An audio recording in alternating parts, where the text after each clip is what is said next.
घर में मैं अकेला ही होता हूँ। तो बड़ा लड़का अपनी मम्मी के पास सिंगापुर रहता है, छोटे की टूरिंग जॉब है।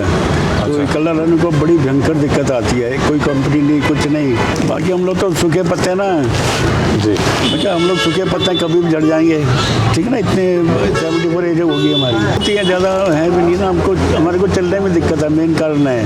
अच्छा, कहीं नहीं जा पाते, हम व्हील चेयर पर चलते हैं, तो उसमें लिमिटेशन है आने जाने की। ये तो हम तो बड़ी एक्टिव लाइफ थी हमारी, पिछले साल में काफ़ी बीमार रहा तो लेटे रहना पड़ा। खूब काम किए अपने टाइम में, जितना उसका उतना काम किए हैं, जितने ऑफिसर की नज़रों में अच्छे रहे, हमेशा उन्होंने सपोर्ट किया। और फिर मेरे को डिपार्टमेंट से ना संचारश्री अवार्ड मिला था। वो एक्स्ट्रा कोई काम मतलब होता ना फीचर वो तब मिलता है जी, और वो आम नहीं मिलता किसी को, तो वो भी मुझको मिला संचारश्री अवार्ड। एक इंसान जो ताउम्र अपने परिवार के पालन पोषण के लिए जी तोड़ मेहनत करता है, अपनी पूरी जिंदगी निकाल देता है बच्चों के भरण पोषण पढ़ाई लिखाई करवाने के लिए, बिटिया की शादी के लिए कर्जे में दबता है और न जाने क्या क्या देखता है, महसूस करता है और सहता है। लेकिन ये हमारे समाज की विडंबना ही तो है। पूरे इस परिवार पर बरगद की तरह छाव फैलाने वाला व्यक्ति वृद्धावस्था में अकेला, असहाय और बहिष्कृत जीवन जीने पर मजबूर हो जाता है।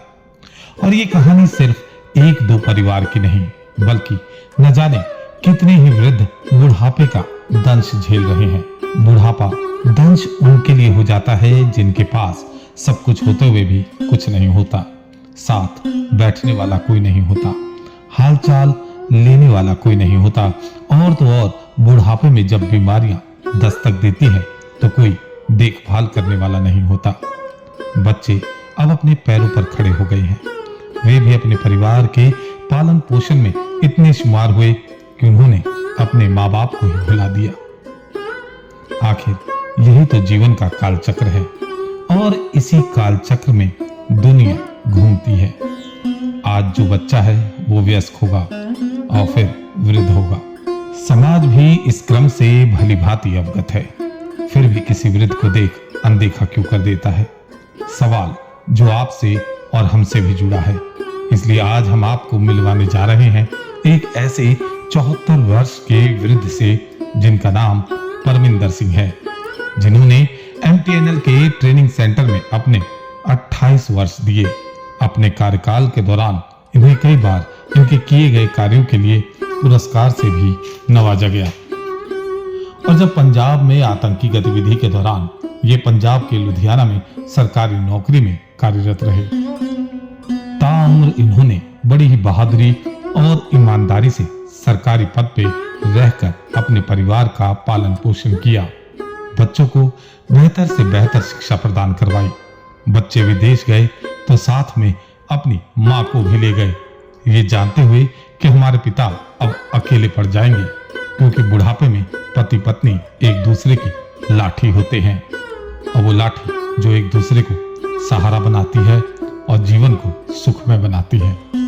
लेकिन यहाँ परमिंदर जी के पास लाठी नहीं बल्कि बैसाखी है, और ये एक व्हील चेयर जिसको खींचने वाला कोई अपना नहीं, संगनी जिसने संग छोड़ दिया, बच्चे जिन्होंने पीछे पलटकर कभी देखा ही नहीं कि कोई आंखों में आंसू लिए आज भी इनकी राह बटोर रहा है।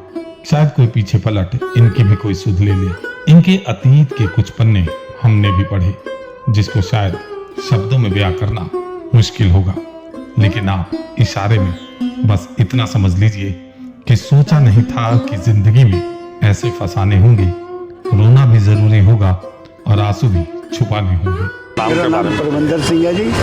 हाँ जी। एज मेरी 74 है जी, और मैं सेक्टर 8 में रहता हूँ जी। रोहिणी के सेक्टर 8 में रहता हूँ। इससे पहले मैं MTNL में था। अच्छा। मैंने 28 साल सर्विस करके रिटायर हुआ हूँ। रिटायर है तो घर में मैं अकेला ही होता हूँ। तो बड़ा लड़का अपनी मम्मी के पास सिंगापुर रहता है, छोटे की टूरिंग जॉब है। तो अकेला रहने को बड़ी भयंकर दिक्कत आती है, कोई कंपनी नहीं, कुछ नहीं। तो बाकी मैंने अपना अटेंडेंट रखा हुआ है, वो मेरा घर का सब खाना वाना सब कर देता है। तो बाकी जो अटेंडेंट है वो यहाँ पे आके खाना खाता है आपके यहाँ। यानी उम्र के इस पड़ाव में आकर के जब कहते हैं कि एक इंसान को सबसे ज़्यादा ज़रूरत है अपने जीवन साथी की होती है, और ऐसे में आज आप अकेले हैं। जी हाँ। तो कैसा महसूस होता अकेलापन सर? भयंकर महसूस चाय लीजिए। होता है। जी। अभी सोचता है जीने कोई फायदा ही नहीं है जीने का। नहीं ऐसा क्यों सोचते, सब कुछ तो है आपके पास। नहीं होते हुए कुछ नहीं है। अच्छा, बाकी राजेश गर्ग जी हैं, बहुत सपोर्ट करते हैं। वो बोलते हैं हमारे यहाँ के बैठो, सेवा करो जी। और बहुत अच्छे से व्यवहार करते हैं। जी। शशि मैडम जी हैं, वो भी बहुत देखती हैं। नहीं वो तो चलिए इनकी संस्था है, वो आप जैसे लोगों को के लिए वो मदद करते हैं ताकि आप लोग अकेलापन महसूस नहीं, ना शशि करें। मैडम भी बहुत सपोर्ट करती हैं।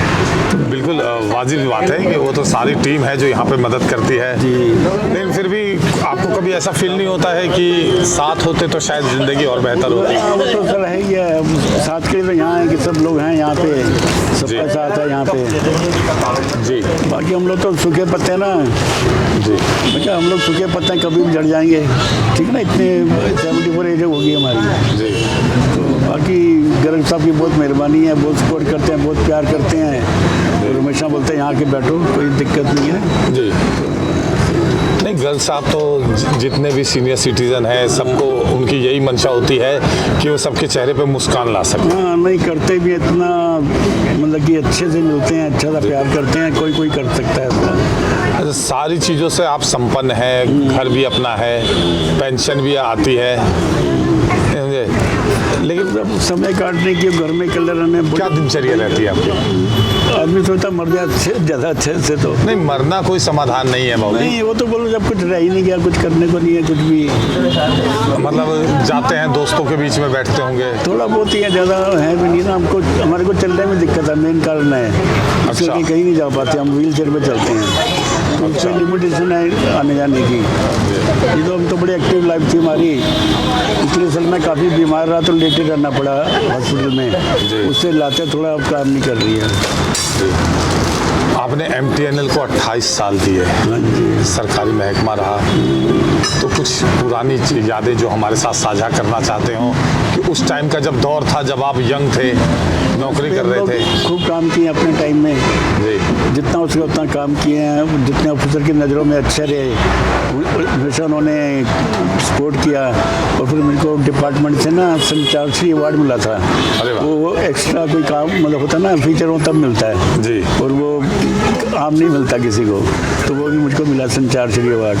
अरे वाह। और जो जब मैं मेरी अपना ट्रांसफर उन्होंने पंजाब कर दी, जी। जबकि मैक्सिमम टेररिज्म था, तो उसमें मैं फिर इकल्ला ही गया था, इकल्ला ही मैं देखता था सारा कुछ जी। ऐसा। दिल्ली में आपने बहुत कुछ देखा जो सिखों के साथ घटा, तो कुछ ऐसा वाकया जो? नहीं, हमारे पड़ोस में भाटिया साहब थे, उन्होंने हमको अपने घर में रखा, तो मतलब उधर कुछ हुआ। 84 के दंगों के आसपास। हाँ, उधर वो वैसे पीतमपुरा में बचाव रहा था, तो तब भी उन्होंने हमको सपोर्ट किया, रात को हम उनके यहाँ रहते थे। जी। अब जो है मैडम से बात होती है आपकी मिसेस से आपकी? कम ही होती है, कम होती है। नहीं ऐसा क्या रहा, क्यों ऐसा मनमुटाव हुआ? सबका अपना अपना स्वभाव होता है सर, अब क्या बोल सकते हैं। नहीं शारीरिक ज़रूरतें जो हैं वो हर इंसान की होती हैं। ठीक है, अब कोई ऐसी जरूरत नहीं है, अब आदमी रखा हुआ है अटेंडेंट, सब कुछ कर देता है जितना होता है। बच्चों से बात होती है आपकी? हाँ, अब मैं यहाँ किसी उसमें जा रहा हूँ, ओल्ड एज होम में जल्दी। नहीं तो ओल्ड एज होम जाने के वहाँ पे भी तो आप अकेले ही रह जाएंगे? सर वहाँ पे लोग होते हैं, बैठेंगे, करेंगे, कुछ सेवा करेंगे, कोई लंगर बना रहा है, कुछ कटिंग कर देंगे बैठे बैठे, ऐसा होता है ना। तो इससे 2-10 आदमी के बीच में रहेंगे तो जरा एक मन ठीक रहेगा। मतलब सिर्फ आप अपने मन को बहलाने के लिए ओल्ड एज होम में जाना चाहते हैं सेवा करने को मिल ताकि जाएगा, आपके हम उम्र के लोग वहाँ पे मिल जाएं? हाँ, बस यही बात है। पेंशन तो आपको इतना पर्याप्त मिलता है कि आप अपना? हाँ जी, हाँ जी, उसमें कोई दिक्कत नहीं है, मकान भी अपना है। तो मतलब बिल्कुल सब कुछ छोड़ के ओल्ड एज होम जाना क्या लगता है सही रहेगा? लगता है क्या, मोह माया ये जितनी होगी रगली, बाकी देखते हैं कि कितना बार रह सकते हैं। एक बहुत बड़ा तबका है जो आपकी एज का है जो कि ये सोच रहा है कहीं ना कहीं अकेलापन है, किसी के जो साथी है वो नहीं रही, और जिसकी है वो बच्चों की वजह से दूर रह रहे जैसा आपके साथ है। तो क्या मतलब हर कोई ऐसा ही रास्ता अपनाता होगा जैसा आपने सोचा कि ओल्ड एज होम जाना है? हाँ, जिनकी क्षमता हो जाते हैं जी। चलते चलते सिर्फ इतना ही कहेंगे कि जिसने पूरा जीवन अपने परिवार को दिया, मेहनत की और बच्चे उस मुकाम पर हैं कि क्या वो 2 जून की रोटी भी अपने पिता को नहीं खिला सकते। शायद आज हमारे समाज में वेस्टर्न कल्चर को ज्यादा तर्ज दिया जा रहा है, तभी तो आए दिन वृद्धाश्रम खोले जा रहे हैं। वक्त आ गया है कि हम अपनी आने वाली पीढ़ी को भारतीय संस्कृति से अवगत करवाएं, ताकि समाज एक बार फिर से सौहार्द, प्रेम, भाईचारे के पथ पर चल सके।